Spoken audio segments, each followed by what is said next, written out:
Nazaline Sengo ya koyeba ete bozali ebele liboso ya ba poste téléviseur na bino pona kolanda magazine Océan du Congo Info. Na yango bandeko balandi ya magazine Océan du Congo Info na pesi bino mbote esika nyonso ezwami bino petika ete kimia nzombe tata eingela o mabota mabino. Toko fungola basango na lisala ngomba epai wapi avion ekwela kindako ya bato. Peto kolobela bongo ba grève na République démocratique du Congo. Peto kolobela likambo ba M23 na Katchaville province ya Kinshasa. Paiement somatikali boko zo yango nabulai bwa basango. Kaka ndenge na utei kolobisa bino ete tokoloba lelo pamba te tokotia mwa mungu la bilei kasi kabu ya l'homme puissant. O me mabiso bongo na lisala ngomba kabu ya video. Sobele bino moko botela kaka e aérodrome e komi na ndako ya mutu Kinshasa mbokelengi bozwa population ndenge nini ba beta kimbela na micro ya magazine Océan du Congo Info. Oh mboka te mboko. Pardon. Kiadi kibeni population egangi Kinshasa mbokelenge avion ekwai likolo ya ndako bato esali incendie mais est-ce que ya boye ezala kaka na République démocratique du Congo bakambi bozala ba démissionnaire po bokoki eloko te mama n'incompétence nanu tomona te uta Congo to Zaïre to pe retour à Congo ya boye Océan du Congo et baleboya mbindo Matondo wana touti bongo na lisala to kitambango na ville province ya Kinshasa précisément na commune ya Ngaliema epai wapi kabu ya l'homme puissant azalaki wana pona kozwela biso ba image kabu ya reportage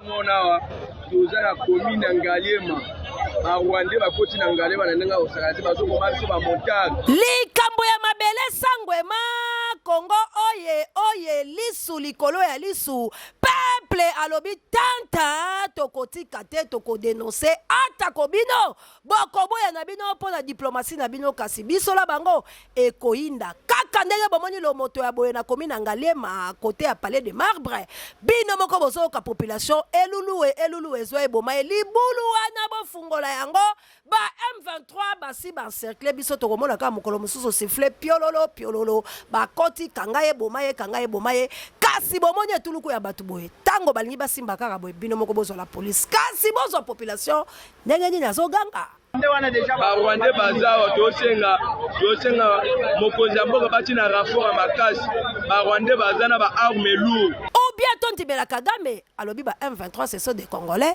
oyo bango boko bazoboma bandeko na ba Congolais kasi biso tolobi la police soki ozwi M23 tikela e peuple pe asala ye o akoyi kosala ye po bango bazokata la Est République démocratique du Congo tango bozwi bango bakei wapi Océan du Congo ebale eboya mbito Tolongwe bongo na commune ya Ngaliema toki mambangu Kinshasa elengi mboka na biso bulu yeke wapi kabu ya kitaki na mbango penza na mikolo mileki kozola biso ba grève boyo kabilo boko elelo reportage ya kabu ya l'homme puissant Voilà. Na Chiluba. Papa, quand tu viens toi. Voilà. Papa, tu as quoi ngani? Tu as quoi ngani? Eza chaîne nini? Eza chaîne nationale RTNC papa. Ben RTNC ba quoi? Nous fait souffrir jusqu'à ce temps ici. Depuis mois de novembre, ministre Abidjan signa Kazadio et Mwanga Chuchu alinga pesa sombango na biso te. Apesa biso mbongo na biso. Soki te ba élément wana bino moko bolandi na bokebi kasi toki mambangu na palais du peuple mikolo oyo mibale bayiba wewa bana mboka batombokaki kabuya pe azalaki wana na pointe reportage ya koyinda na République démocratique du Congo ndeka bozomona wana na palais du peuple baluba bafashe bana wewa batelemi balobi lwa nini oyo elingi ebima ba député bino pe bozolia 21 millions soki 21 millions pamba boko salelo côté est-ce que bino boyebi te ke baluba baliaka mbwa soki toke na Chine bandeko langa spécialité la bango ezali mbwa metala ndenge baza kotonga mboka la bango bino awa boza kozanga la bino makambo akosala bivota ba loi yango tolobi kaka bawewa chasolom poete oyo ba député bakomi kosala ezalaka te este za ya kozika bateki partout insécurité bino bokila bambwa wapi botala nde nzala yango likaba bambo ebimi pole boye yango batu baleba nyau eske nakala tango baluba bande kolia bambola bango bino bomonaka tout congolais aliaka yango soki congolais alembwa cela veut dire bino ba député nde botindi balia bamboa parce que bino kuna bolala kande bapongi bo ronflaka botika likambo oyo po eza distraction tolingi nde indépendance totale na République démocratique du Congo bino ba député bozala ba démissionnaire po bo échouer totalement. Océan du Congo et balé et boya mbito. Bawewa bakoti awa na drapeau UDPS batomboli awa. Baboyi ba voter loi oyo. Soki balobi ke bakoli asumbu en public te. Voilà tolongwe bongo la palais du peuple wapi mbutu likambo ya imbwa kasi toki mapembango na kote kaka ya katanga la biso kula botala ya pasi pe mawa ba député ba vice gouverneur à Congo. Est-ce que la police la biso bazwa kapenza rei ba yeba kalolenge dini ya koyamba bakonzi topeza la kabulu yeke kuna ezalaki opesi mbwa boy likambo ya balo akabu ya video pasi pe mawa bino moko kaka bozwa bilili bato bakatani ya kosakala te bozozwa kaka honneur o bazosa la vice gouverneur tanga zokota mais botela soda mususu atikali na ye lokola kutu azali wala te ndini ekweli bango likambo ya ba motion botala bitumba la police ekoti boyoka mafingu kasi bakambia ye ekolo Kongo bango wana oyo bilo bomoni bozo na mafingu L'Assemblée t'appartient à toi. Collègue, on te refuse. Ouvrez la porte. Ouvrez la barrière. Ouvrez la barrière. Ouvrez la barrière. Ouvrez la barrière. Ouvrez. Ouvrez la barrière. Ouvrez. Ouvrez la barrière.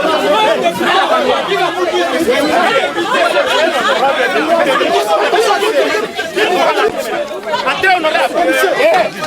Oh, laisse maintenant. Oh, honorable. Ce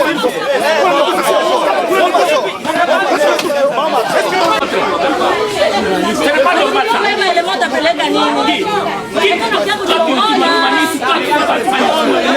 La séance est ouverte. Non. Démission. Messieurs. Non. Démission. Tu es en train de faire une déclaration. Ok. Que le Tanganyika puisse s'engouffrer. Allô? Je parle, moi je dis qu'un seul député ne peut pas faire une motion qui va engouffrer toute la province. Non plus. Je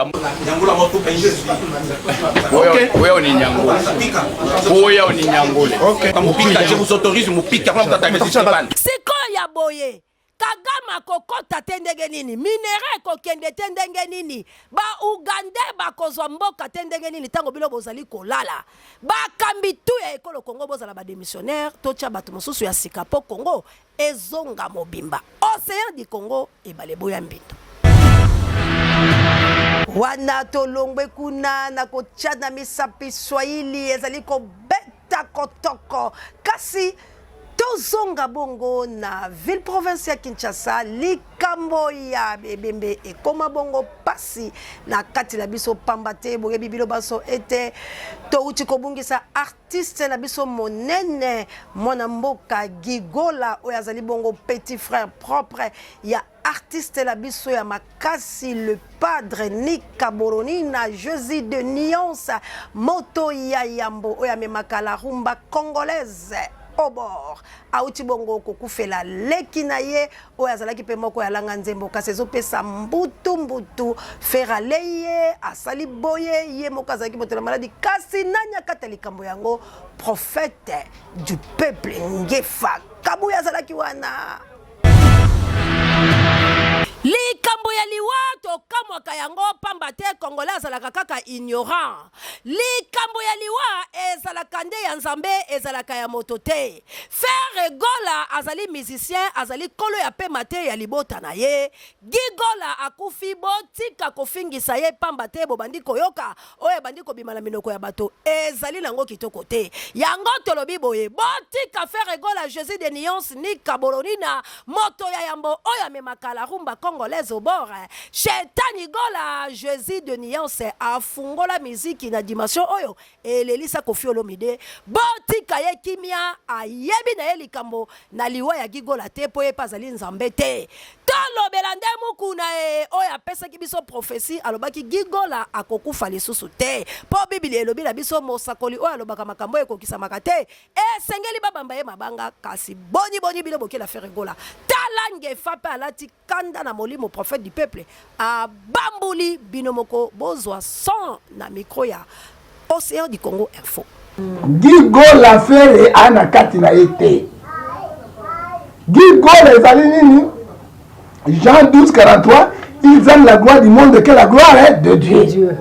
Gigola mono ko na Frère Gola aza de toile na ya komi boy il faut ngana le kan Frère Gola yanga Maître Gims na jadu. Mais tu as Maître Gims moto makamuna sala kati na yango. Gigola akotaki nganga ya succès ye moko. Ah bon? Ça n'a rien à voir avec Frère Gola. Bon le ko wana. Non, le prophète a peut-être pas condition cha makolo. Nous kuna zali na sentiment. Wana bino moko bolandi ngefana bokebi kasi tokima na lombango na balanga nzembo pe balali te balobi tantan likambo ya Congo esengeli tolobela yango tozwa mama na mindule oyo bayi Congo balobeli sur état de droit. État de droit.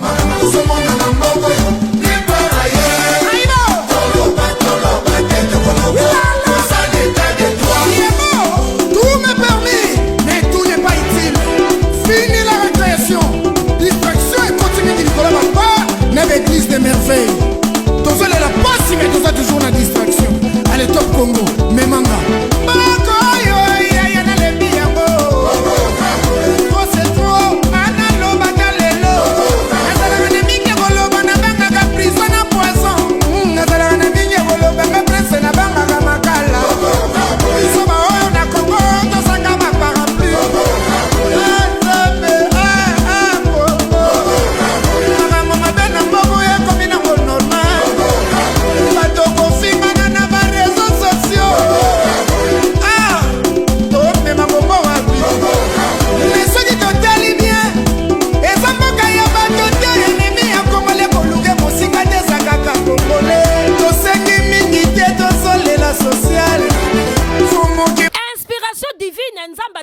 Bato okoloba parole à connaissance okoyemba poete ezali makambo ya molimo bana oyo bazali na bango balanga nzembo ba composer balobi na bango na mutute ba fingi mutute kasi balobi réalité ya mboka Congo pe ya bato bazokamba Congo to boy na biso lobi to yoka o boluki bango o bakimi mboka te vérité bosolo ezalaka boka bonité esengeli bato baloba yango bango pe na nzela ya loyembo ba beti kaka état de droit soki ezali Océan du Congo ebale eboya mbindo soki totali bien ezamboka ya bato te enemi ya Congolais koluke mosika te ezakaka Congolais tosengi mingi te tozolela sociale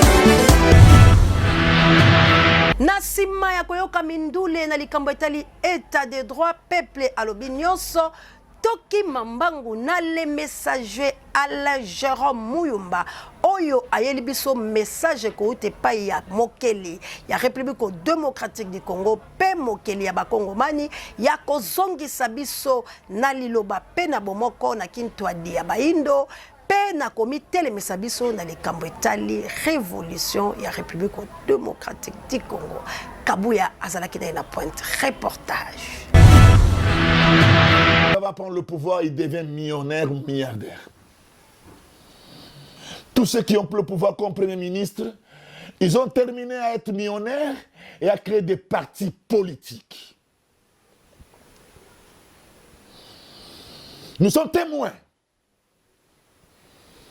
leurs enfants, leurs familles ont des soins médicaux adéquats en dehors du pays, par le privilège du sens qu'ils ont eu dans le pouvoir, dont ils ont mal géré, en se ressourçant eux-mêmes, en s'enrichissant eux-mêmes, en dépit des multitudes de Congolais malheureux. Les loboye, au commun dans l'hôpital de référence, maman moko azakuna, akoki kobima na hôpital te pour pouvoir foutre un bongo à Botaki.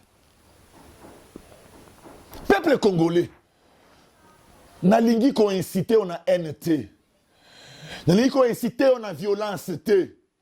Nalingi ko loyebisa yo au komuna misuno efungwama parce que l'heure de choisir est là.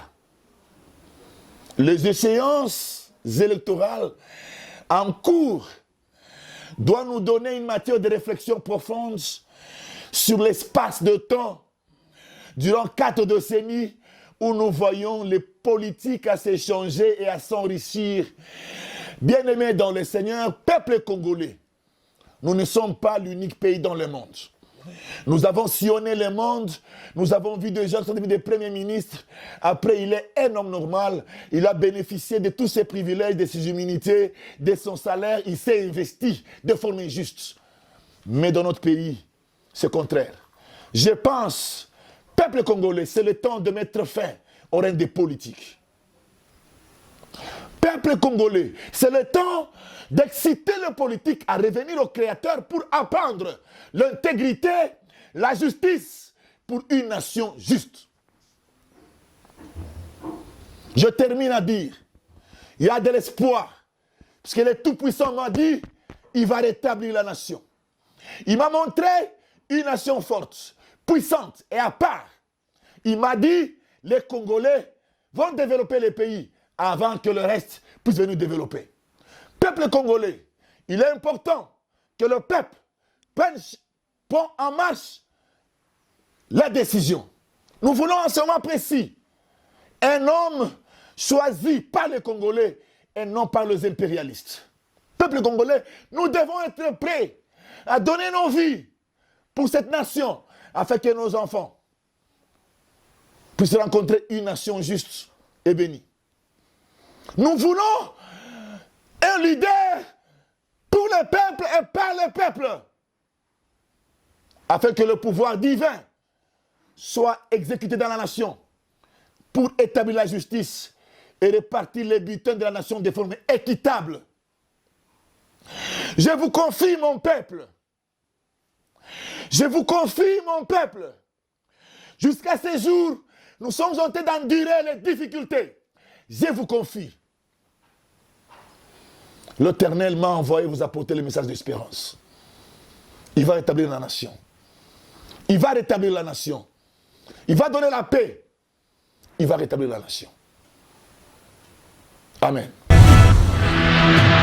Bino moko bolandi la bokebi alobi la peur doit quitter nos esprits pambate ezali bongo likambo la mabele nacha bino mo mungu la monoko toloba kiete bayi politique wa République démocratique du Congo bako tambola la bolema bako sala likambo lolenge elongo banete bino moko botala la kabwani ya la muka el muzitu el Martin Fayulu Madidi kasi bozwa ba mama na mafingu est-ce que batu oyo bazali capable ya komema Congolo bila changement est-ce que batu oyo bazali capable ya ko libérer République démocratique du Congo la maboko ya banguna pamba tete na 21e siècle mboka la biso ezali sous l'occupation bozali komona ba massacre bozali komona koboma ba viole lolenge kani Kagame na ba impérialiste na occidentaux bazali bongo ko sala défi ya koluka koboto la biso mabele boyebi likambo ya Congo central kabu ya tozo kusala vidéo ya bandeko ya Congo central boni ba ko telema pe koloba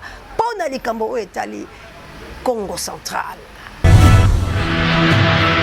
Maire de la ville Botiel Bisso aza est compétent à Kimi population hier opesa bango Kimi à Silibaza Masola port maire de la ville à Kimi donc population qui soit ancien maire de la ville Marie Swan Bayana et Awa donc maire de la ville Botinda Bisso na ville à Boma incompétent tole kambala moko na lombango kozwa ba parlementaire debout et pas iwa plutôt que déplorer message à mwana mboka azali bongo avocat Clément Mouza bino moko botala soki ba conseiller juridique ba kotambola boye c'est que Congo a un sérieux problème. Kabouya l'homme puissant azalaki wana reportage. Pasipe mawana République démocratique du Congo pambate kaka ndenge bozomona wana na parlement ya SID mwana mboka Mouza oyo azali bongo maître avocat yokisi biso soni ya kosakala te na qualité na yataki avocat jamais akoye kobimisa ba insanité oyo jamais akoye kobimisa ba injure ya boye parce que loi c'est la loi. Congo bolatisi yango elamba ya mbindo ebima lokola mboka oyo justice esala makate mibeko esala makate tokosite ezali bongo ya solo bozwa lolenga azali kofinga ya boye nanu tomona te. Alo mongomba kanga bambwa na yo baza bambwa ya mike bakabwengi kanga bango bisoli tezo continuer toujours derrière le commandant du peuple Martin Fayulu.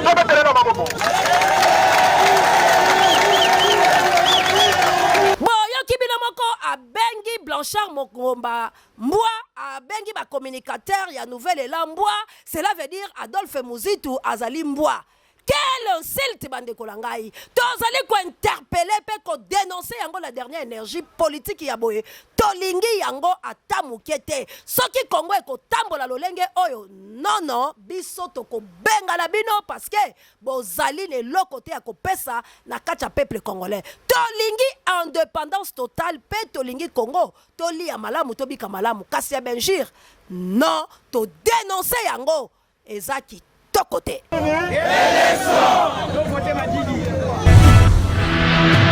Binomoko bolandila bokebi boyoki maloba pe pasipe mawapo le résistant mwana mboka Bruno Mimbenga pe mwana mboka Liso ya Congo pe Blanchard Mongomba oazali bongo CG ya Nouvel Élan pe bato nyonso oyo bako kumbela na ide ya Fumumpa Muzitu yandi kaka ba ouve fumwa boila l'homme de titrisation des terres bazali bongo na problème pambate boyoki bako kana bango koboma bako kana bango kosala bango mabe yango tozali ko interpeller conscience bakambia ye kolo Congo pe tozali ko belela na ministère nabiso ya intérieur o etela kama kamoteli ba ipalati politiko et sengeli ko pesa pe sanction la ba ipalati politiko mususu pambate ya boye na mboka nabiso ekoleka te pe kozala malamu te parce que tozali compromet na état de droit et sengeli to peser ba mona biso pe to peser ba maloba nyonso o to ko lancer na République démocratique du Congo politiko ezali ko boma motote politiko ezali ko dénoncer politiko ezali critique politiko ezali ko talisa mabe o ezali ko salama bino moko ba politique minoko la bino ezali nyamu nyamu lelo zalaki na ngambo ya gauche lobo komi na ngambo ya droite lobo kuno keibo boko yeba politique ngo malamu te boko nyoko peuple pambate peuple akoluka nani oya kotelema abenga na Kagame na République démocratique du Congo nani oya kotelema alongola biso kati na boumbu oyo tozali nango kasi tala pasi oyo ezali kokomela biso bande kolangai toluka lolenge ya kosunga République démocratique du Congo na boyende boko condamner Félix na boyende boko loba yete Félix azali kosala mosala malamu te na boyende bokolobela mona mboka Antoine Tshilombo kazali incompétent soki bino moko ba opposant bozali ba incompétent tozona no maloba nini mona mboka Adolphe Muzitu abetaki mbela la lamuka pe la ba communicateur parce que la plupart surtout on loba bagé no yo bazar na communication la plupart ya ba dirigeants mingi bozara na habitude ya kokumisa bango ce qu'on appelle faire l'apologie des dirigeants ngana okaka na radio télévision kama bakombo bakonzi bakombo kingandi mususu bazobetele maboko mususu ba ofinga na bipai démocratie ezali basala bongo te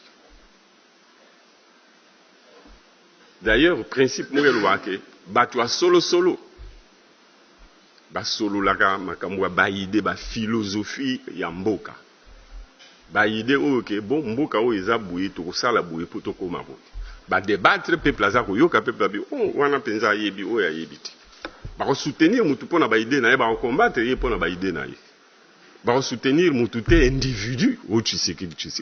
Il ne faut pas les soutenir la personne de Tshisekedi. Il ne faut pas combattre la personne de Tshisekedi, c'est votre frère.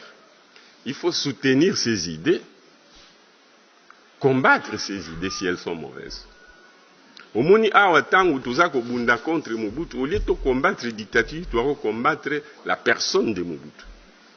Tangu akeye dictature etikali. Moussou soit zui à continuer la dictature. Parce qu'au lieu de combattre la personne, il fallait combattre le système pour que la personne partie. Si le système reste, il faut continuer à les combattre. Et on se demande à chaque fois, les dirigeants vont combattre Moninga, au lieu de combattre le système. Tant où il y a accueilli, comme ils n'ont pas combattu la dictature, ils continuent. Parce que surtout, il y en a qui ne moutent. Il y en a qui moutent, mais il y en a qui système. C'est ainsi que tous ceux qui ont combattu Mobutu, qui ont combattu Kabila, ils ont continué avec le même système. Donc il ne s'agissait pas de combattre la personne, il fallait changer, il ne fallait pas changer seulement la personne, il fallait changer le système. Mais ça ne se change pas par décret. C'est tout un processus. Il faut soi-même apprendre, à travers les réformes, discuter avec le peuple pour dire comment nous allons changer les choses. Parce que les locaux sont... na banzi wala tokomi na bisoko kende moke na suka bana ya lemba la komi na lemba bapesi mwa mbela ya koloba ete masano ezalaka pe malamu pour la santé. Kabuya Lompuisa reportage.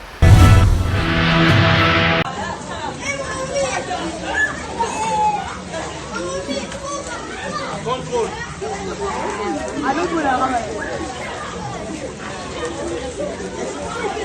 Travail.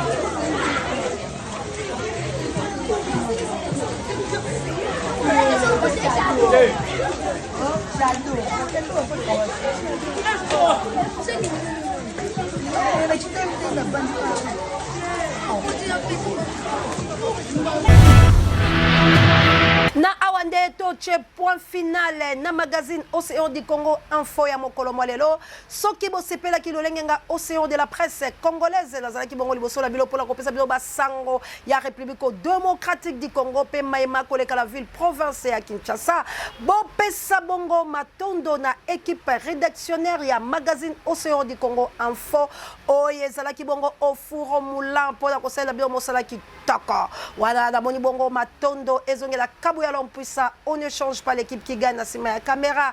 Pe gloire ngoma misapi électrique na montage. Pe Pape Joy directeur ya recherche pe stratégique. Pe Sango Mokonzi pareil ya émission babiso pe na réalisation ya Kabuya Lompuisa bobatsela kaye Mosakoli na coordination ya Océan de la presse congolaise tokoki ko kabola bongo te bandeko pasipe mawa nyungu ezali ko koto balobi ete mwana mboka kanya makufi kasi biso toyebi akufite aline na maladie na South Africa to pesa bongo merci na balandi minene ya magazine Océan du Congo info wala mana ngala kunya dolanga na États-Unis d'Amérique pe équipé pour la terre Yanga Mokonzi na Angleterre et les grands professeurs Achille Mave na molonga naye Mireille Mave pe libotana mobimba merci na le number 1 ya Océan de la presse congolaise Juka Ama papa Michael pe maman Célestine ba maman ya plus 32 basi yangu ya ba maman missionnaire la chabienne maman sociale et pourquoi pas deux Brino mon mère na Autriche Big Daniel Ngenda bino banso totelema lisu likolo ya lisu bana chango bana njili bana ngaba bino banso bosomba fidélité Mamour d'Angola la mokitene Florence ya Matondo Mido bisonyo soto bunde la République démocratique du Congo parce que c'est na 21e siècle notre pays est occupé tolobi likambo ya mabele tokote kate tokoti kate kasi tokotelema pona ko dénoncer ba insanité totonga mboka na biso peuple nde mokonzi kasi ba manipuler yo te nini tolo balabino